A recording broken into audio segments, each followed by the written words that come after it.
میں گھر سے نکلنے لگا تو میں نے خلاف معمول اپنی جیبوں میں کرنسی نوٹ ٹھونسنا شروع کر دیے۔ جاوید صاحب، آپ مجھے اچھی طرح جانتے ہیں، میں جیب میں کیش نہیں رکھتا، کریڈٹ کارڈ لور ہوں، کارڈ دیتا ہوں اور آرام سے خریداری کر لیتا ہوں۔ لیکن اس دن میرے دل میں نہ جانے کیا آیا، میں نے نوٹ اٹھائے اور اپنی جیبوں میں ٹھونس لیے۔ وہ رکے، لمبا سانس لیا اور بولے، میری واک کا روٹ بھی طے شدہ ہوتا تھا، میں گھر سے نکلتا ہوں اور 5-6 کلومیٹر واک کر کے واپس آ جاتا ہوں۔ میں اس دن بھی اس روٹ کے لیے نکلا، لیکن میں بائیں مڑ گیا اور آہستہ آہستہ چلنے لگا۔ میں چلتے چلتے شہر سے باہر نکل گیا، میرے سامنے مضافاتی علاقہ تھا اور میں پنگ ڈنڈیوں پر چلتا ہوا بڑی شارع سے دیہی علاقے میں آ گیا۔ میں اس طرف کیوں نکل آیا تھا میں نہیں جانتا تھا۔ سامنے فروٹ کی ریڈی تھی، میں نے سوچا میں تھوڑا سا فروٹ لے لیتا ہوں اور کھاتا ہوا واک کرتا ہوں۔ میں ریڈی والے کے پاس رک گیا، اس نے لالچی نظروں سے مجھے دیکھا اور دانت نکال کر بولا، کیا کیا لیں گے؟ میں نے بے اختیاری کے عالم میں کہا، 2 بڑے لفافے بھر دو، لیکن فروٹ شاندار ہونا چاہیے۔ اس نے 2 بڑے شاپر بھر کر میرے ہاتھ میں پکڑا دیے۔ شاپر بہت بھاری تھے، میں نے بیگ دونوں ہاتھوں میں اٹھائے اور آگے چل پڑا، مگر تھوڑی دیر بعد اپنی بے وقوفی کا احساس ہونے لگا۔ کیا کوئی شخص اپنے دونوں ہاتھوں میں فروٹ کے تھیلے اٹھا کر واک کر سکتا ہے؟ یہ میں نے کیا کیا اور کیوں کیا؟ میں یہ سوچتا جا رہا تھا اور چلتا جا رہا تھا۔ مجھے اچانک چنگ چنگ رکشے پر 2 خواتین نظر آئیں۔ وہ فروٹ کی طرف للچائی نظروں سے دیکھ رہی تھیں۔ میں نے بے اختیار ہو کر دونوں کو ایک ایک تھیلا پکڑا دیا۔ دونوں نے تھیلے کو بچے کی طرح گود میں لے لیا۔ مجھے ایک عجیب سا سکون محسوس ہوا اور مجھے پہلی بار احساس ہوا کہ میں نے یہ فروٹ شاید ان خواتین کے بچوں کے لیے خریدا تھا۔ کوئی تھا جس نے مجھے فروٹ خریدنے اور پھر یہ دونوں تھیلے ان خواتین کے حوالے کرنے پر مجبور کر دیا۔ میں نے ایک لمبی سانس لی اور آگے چل پڑا۔ یہ میری نہیں، ضیاء الرحمان کی کہانی ہے۔ ضیاء الرحمان آئی بیکس کے مستقل ممبر ہیں۔ یہ ہمارے گروپس میں ہمارے ساتھ گھومتے پھرتے رہتے ہیں، میٹل سکریپ کا کام کرتے ہیں، ملتان سے تعلق رکھتے ہیں، آفس دبئی میں ہیں اور دوسرا گھر استنبول میں۔ استنبول، دبئی اور ملتان 3 شہروں کے درمیان گردش کرتے رہتے ہیں اور فالتو وقت میں ہمارے ساتھ نکل کھڑے ہوتے ہیں۔ ان سے پہلی ملاقات موراکو کے ٹور میں ہوئی تھی۔ ہم نے فیض شہر میں 15 کلومیٹر کا پیدل چکر لگایا اور دوسری کے بندھن میں بندھ گئے۔ استنبول میں بھی 18 کلومیٹر کر گئے اور اب انشاءاللہ مصر میں بھی دوسری مرتبہ پھرونا کا پیچھا کریں گے۔ یہ چند دن قبل اسلام آباد آئے اور ہم نے اکٹھی واک کی۔ واک کے دوران ضیاء الرحمان نے ملتان کی ایک واک کی دلچسپ داستان سنائی۔ ان کا کہنا تھا کہ یہ خلاف معمول گھر سے کیش لے کر نکلے اور شہر سے دیہاتی علاقے کی طرف چلے گئے۔ وہ بولے، میں فروٹ ٹھکانے لگانے کے بعد آگے چل پڑا۔ مجھے راستے میں ایک چارپائی پر 3 بچے بیٹھے دکھائی دیے۔ میں نے بے اختیار جیب میں ہاتھ ڈالا، نوٹ نکالے اور بچوں کو پکڑا دیے۔ بچے نوٹ کھول کر حیرت سے دیکھنے لگے۔ میں آگے چل پڑا۔ تھوڑی دیر بعد ایک موٹر سائیکل میرے قریب رکا اور کسی نے مجھے مخاطب کر کے کہا، آپ نے میرے بچوں کو پیسے کیوں دیے؟ میں نے گھبرا کر کہا، مجھے یہ بچے اچھے لگے، چنانچہ میں نے انہیں اپنا بھتیجا سمجھ کر تھوڑے سے پیسے دے دیے۔ آپ کو برا لگا تو میں آپ سے معافی چاہتا ہوں۔ وہ شخص تھوڑا سا ایزی ہو گیا۔ اس نے کہا کہ میں نے سوچا شاید آپ نے ان پر ترس کھا کر ان کی مدد کی ہے۔ میں نے اس سے پوچھا، میں کیوں ترس کھاؤں گا؟ کیا بچوں کے ساتھ کوئی مسئلہ ہے؟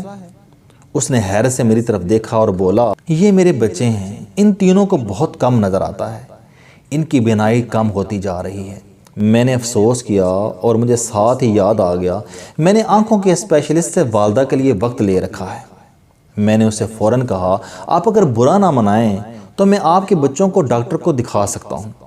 اس نے ممنونیت سے میری طرف دیکھا اور سینے پر ہاتھ رکھ کر میرا شکریہ ادا کیا۔ میں نے اسے اپنا نمبر دیا اور اس کا نمبر لے لیا۔ میں نے نیت کی کہ میں ان تینوں بچوں کا علاج کرواؤں گا، خواہ مجھے کتنی ہی رقم کیوں نہ خرچ کرنی پڑے۔ میں آگے چل پڑا۔ تھوڑی دور جانے کے بعد مجھے پیاس محسوس ہوئی۔ میرے سامنے گاؤں کی چھوٹی سی دکان تھی۔ میں نے پانی کی بوتل خریدی۔ ادائیگی کرنے لگا تو جیب میں چھوٹا نوٹ نہیں تھا۔ میں نے دکاندار سے کہا، آپ باقی رقم کسی ضرورت مند کو دے دینا۔ وہ مسکرایا اور بولا، جناب ضرورت مند کو اپنے ہاتھ سے دینا چاہیے۔ میں نے ایک لمحہ سوچا اور پھر پوچھا کیا تم کسی بیوہ کو جانتے ہو؟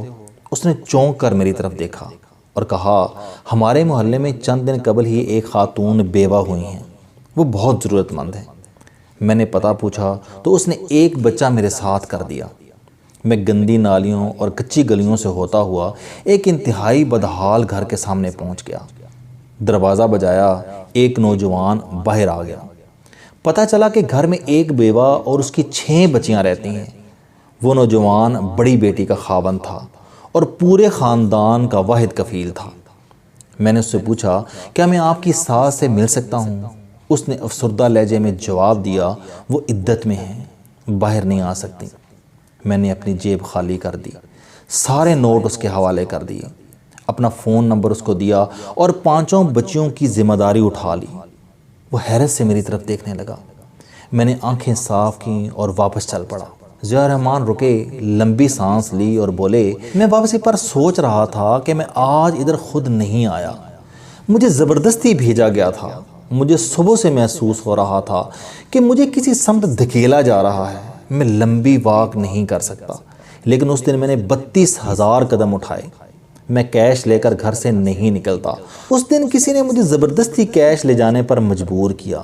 میں اپنے روٹ پر واک کرتا ہوں، لیکن اس دن میرے قدم بے اختیار ہو گئے اور میں پھر ایک خودکار سسٹم کے تحت آگے سے آگے بڑھتا چلا گیا۔ یہ کیا تھا؟ مجھے سمجھ نہیں آ رہی، کیا آپ مجھے سمجھا سکتے ہیں؟ میں نے ہنس کر عرض کیا ضیاء صاحب آپ اوبر کریم کے سسٹم کو جانتے ہیں؟ وہ حیرت سے بولے نہیں، میں نہیں جانتا۔ میں نے عرض کیا کہ آپ فرض کریں آپ بے روزگار ہیں، لیکن آپ ایک گاڑی کے مالک ہیں اور آپ خود کو کریم یا اوبر میں رجسٹر کرا دیتے ہیں۔ اوبر آپ کو اپنے سسٹم میں ڈال دیتا ہے۔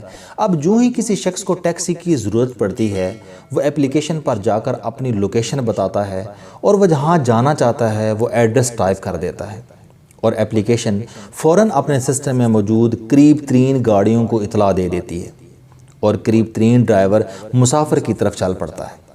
میں خاموش ہو گیا۔ ضیاء صاحب نے حیرت سے میری طرف دیکھا اور پوچھا لیکن سر اس کا میرے سوال کے ساتھ کیا تعلق ہے؟ میں نے عرض کیا بڑا گہرا تعلق ہے۔ قدرت کا بھی ایک اوبر سسٹم ہے۔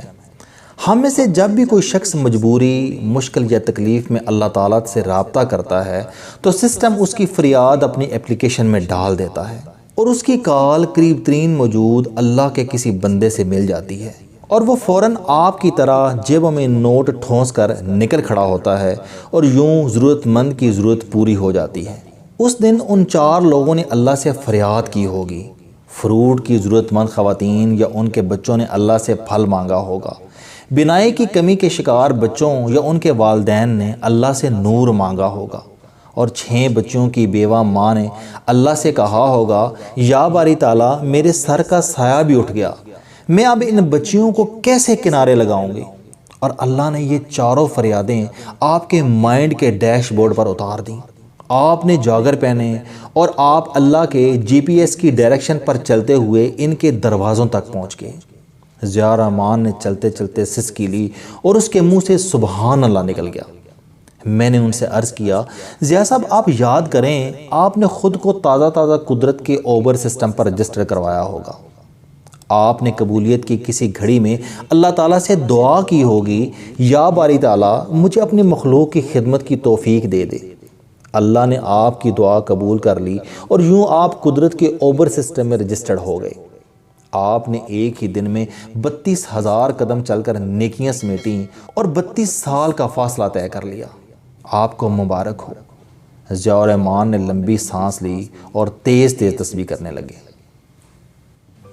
السلام علیکم دوستو، علم دوستی چینل بنانے کا مقصد موٹیویشنل اور زندگی بدل دینے والی کہانیاں آپ تک پہنچانا ہے۔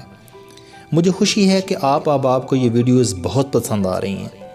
کوئی بھی شخص جو مایوسیوں میں گھرا ہو یا کوئی بھی طالب علم جو اپنی زندگی مثبت انداز سے گزارنا چاہتا ہے، اس کے لیے یہ چینل علم دوستی لائف چینجنگ ثابت ہوگا۔ میرا دعویٰ ہے کہ کوئی بھی شخص اگر اس چینل کی ویڈیوز دیکھ اور سن لے گا تو اس کی زندگی بدل جائے گی۔ اگر آپ کو یہ چینل پسند آئے تو اسے سبسکرائب کرنا نہ بھولیں تاکہ ہر نئی آنے والی ویڈیو آپ تک پہنچ سکے۔ اس ویڈیو کو دوسروں تک ضرور پہنچائیں کیونکہ یہ صدقہ جاریہ ہے۔ آپ کا بہت شکریہ۔